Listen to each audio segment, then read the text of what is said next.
Hello, সবাই কেমন আছো? আশা করি ভালো আছো। দেখো, একটা বাটির মধ্যে কাঁচা দুধ নিয়ে নিয়েছি, একদম ঠান্ডা পুরো। আর তার মধ্যে মিশিয়ে নেব এই যে মুলতানি মাটি।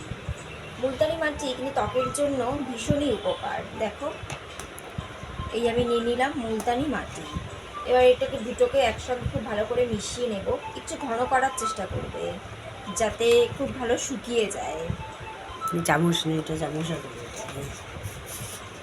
যাতে খুব ভালো শুকিয়ে যায়। ঠিক আছে, তো এবার এইটাকে কী করবো, আমি যেহেতু মুখটা ফেস ওয়াশ দিয়ে এর আগে ধুয়ে এসেছি, এটা মুখের মধ্যে দিয়ে দেবো।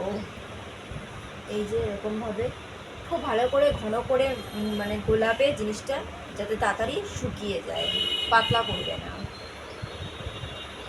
আর কাঁচা দুধ কিন্তু আমাদের স্কিনকে খুব ভালো রাখে। সবসময় কাঁচা দুধ ফ্রিজে রেখে ইউজ করবে, ঠান্ডা করে। আমি কিন্তু যেটা মানে তোমাদের সঙ্গে এর আগেও একটা ভিডিও শেয়ার করেছিলাম, তো সেটা আমি কিন্তু তাই করেছি। মুলতানি মাটি তোমরা ঘাড়ে, হাতে, পায়ে, গলায় তোমরা দিতেই পারো, অসুবিধে নেই। যাতে শুকিয়ে গেলে ধুয়ে ফেলবে। তোমরা দেখিয়ে নিলে আমি এই প্যাকটা কী করে ইউজ করলাম। তো তোমাদের কাছে যদি অনেকে আছে শুকিয়ে গেলে ঠান্ডা জলে ধুয়ে ফেলে, কোনো অসুবিধা নেই। যাতে আমার এই ভিডিওটা যদি তোমাদের ভালো লাগে, তো আমার চ্যানেলকে লাইক করবে, কমেন্টস করবে, শেয়ার করবে, সাবস্ক্রাইব করবে। ঠিক আছে, বাই।